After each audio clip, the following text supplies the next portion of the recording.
We've come to Brands Hatch today for the launch of Driving Dynamics. It's a brand new driving course, but it's aimed not at driving out there on the racetrack, but at driving out there on the road in real life.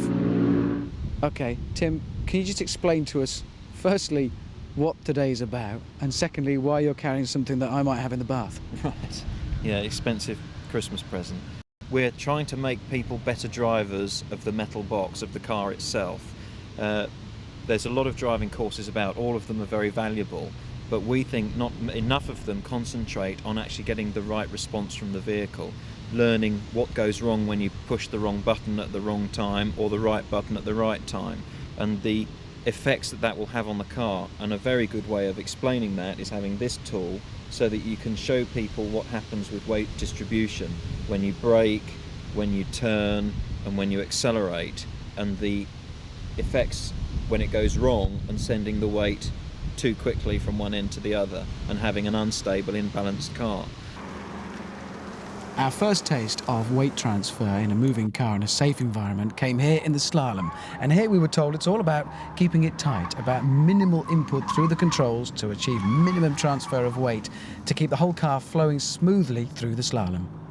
Next it's onto the understeer course, and here we have two corners, two curves, one tightening and one a constant radius. The idea here is, well, it's easy really, put the car into it at an ever-increasing speed. Each time you go around, faster and faster until you induce deliberate understeer. Then, all you've got to do is correct it. Wind off some of the lock to achieve increased grip and lift off the throttles just a little, and it should come back into line. Oh God, I'm gonna die!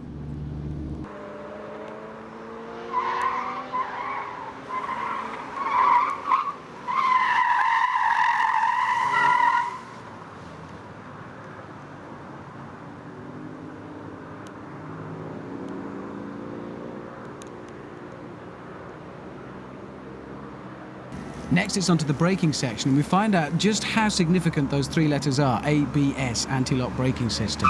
The whole point of it is not to stop more quickly, but to be able to steer while stopping. But then of course sometimes it can go horribly wrong. The idea of this, as we spin round in ever-increasing circles on this damp and greasy track, is to illustrate how to correct understeer. And it all has the effect of making me regret having had quite so many Danish pastries during the briefing this morning. And now, all of us let loose on the roads.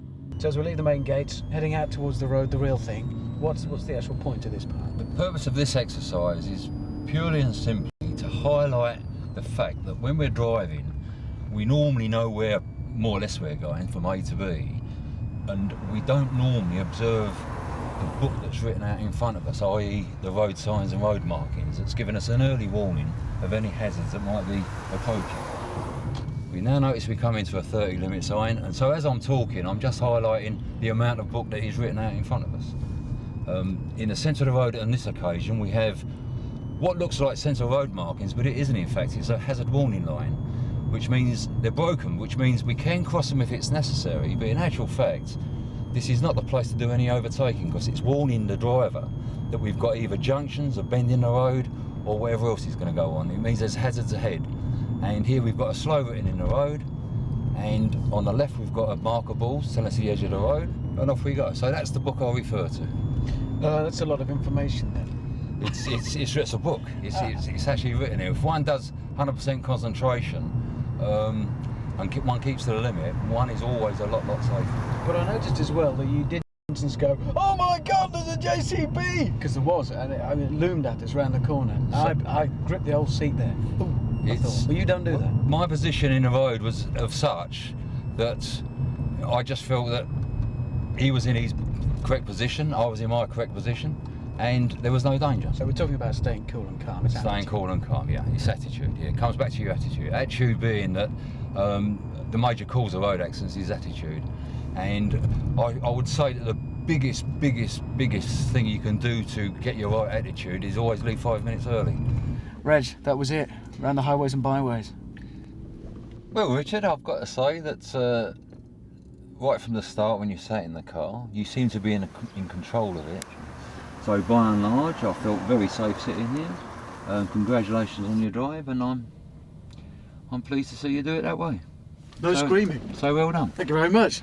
Cheers, Reg. It's a relief. That's it for my day of driving dynamics, and it's taught me a lot, and that's a good point, because next time you're looking at a motoring survey and there's the little boxes that say tick this box to say how good you think you are as a driver, we nearly all of us nearly always rate ourselves as fantastic. We tick the box that says best, 10 out of 10, but most of the time actually we're not. And that's just the problem. Driving is such an ego thing. You can criticize how we look, where we live, what we do, anything but our driving. And that's exactly what this day has been aimed at. And in fact, if you think you don't need today, then it's you who does need a day like today.